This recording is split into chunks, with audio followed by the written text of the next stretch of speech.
amiguinhos, pois ganhou o Grenal quem jogou melhor, né?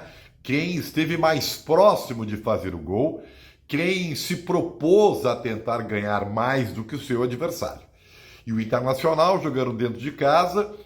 Aliás, eu até vou dizer que o Internacional não foi tão superior como se poderia imaginar, né? Muitos colorados achavam que essa era a hora do Inter golear. Não foi o que aconteceu e eu nunca acreditei nisso, porque Grenal é um jogo completamente diferente. E olha que no início do jogo, o Grêmio nos primeiros 20 minutos se ouve bem, marcou bem, né? Conseguia roubar a bola no meio campo, o Aravena até teve uma oportunidade, então o Grêmio controlava. O Dodge marcava o Alan Patrick, né? Quase que mano a mano, e o Inter tinha muitas dificuldades de penetrar na zaga do Grêmio. Mas aos pouquinhos, a partir da metade do primeiro tempo, usando muito do Wesley e do Bernabé pelo setor esquerdo, algo que era óbvio que isso ia acontecer, o Inter foi tomando conta do jogo e foi construindo oportunidades. O Borré teve duas, aliás, sobre o Borré que fez o gol, né? Eu até fiquei assim, será que não foi o Bernabé? Será que tocou a bola? Não interessa, né? Foi gol.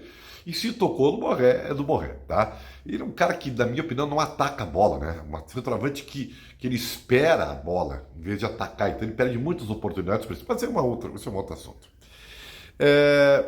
E o Marquezinho começou, ainda no final do primeiro tempo, a se tornar uma das figuras do jogo, né?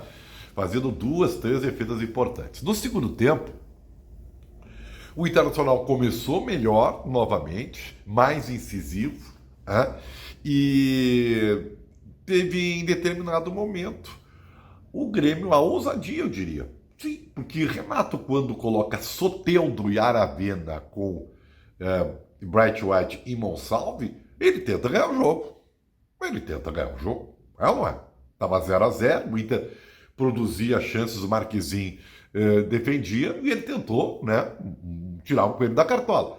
Acabou demorando muito para encaixar. E aí o Internacional conseguiu, né, se manter, mas foi quando o Bruno Tabata entrou na vaga do Gabriel, que não é que tenha jogado mal, talvez tenha sentido um pouco o clássico. O Inter ganha mais profundidade, o Alan Patrick cresce no jogo, até porque o seu marcador já tinha recebido um cartão amarelo, e aí o Internacional começa a decidir, né?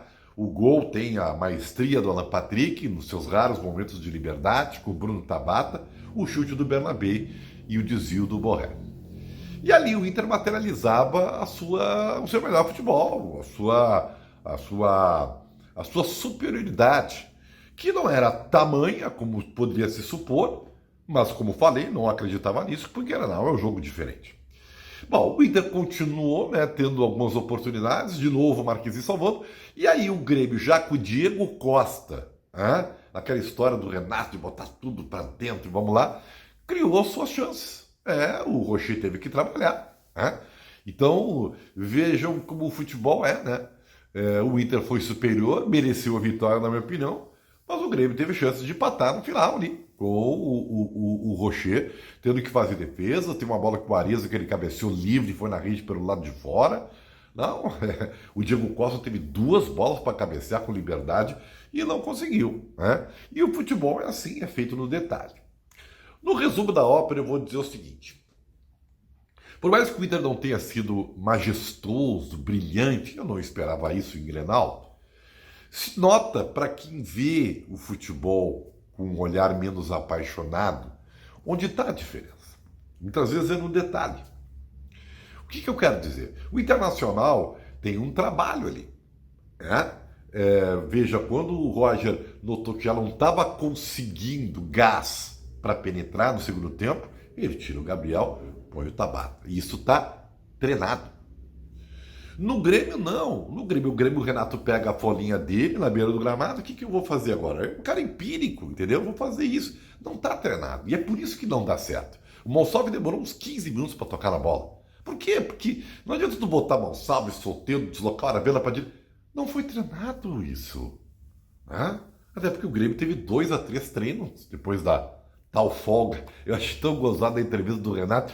Eu tive 2 folgas, mas pera um pouquinho, essa conta tá errada. Agora o Grêmio teve 4 dias e ele teve 5. Como teve só 2 no ano? Não entendi. Eu não entendi. Mas o que do Grêmio que fica é, pela entrevista do Renato e pela entrevista do presidente Guerra, que o Grêmio está satisfeito, está colocando todas as explicações dos maus resultados na enchente e essa desculpa vai até o final do ano, sabe? E isso também é previsível. Aliás, como é previsível que para o presidente Guerra, Renato deve permanecer na próxima temporada. No caso do Internacional, parabéns ao Roger, que ganhou seu primeiro Grenal, teve a sua idolatria, né, colocada em xeque pelo Brum, né, embora tenha 16 faixas como jogador do Grêmio. Né. E é tudo bem. O Grenal é assim, é o disque-disque. Achei até o Grenal meio xoxo, né, para quem ficou 10, 12 dias esperando o Clássico acontecer. Não é ou não é? Esperava um pouquinho mais de emoção no Clássico. Essa é a grande verdade. O que vocês acharam, hein? Tamo junto e sempre em nome da KTO.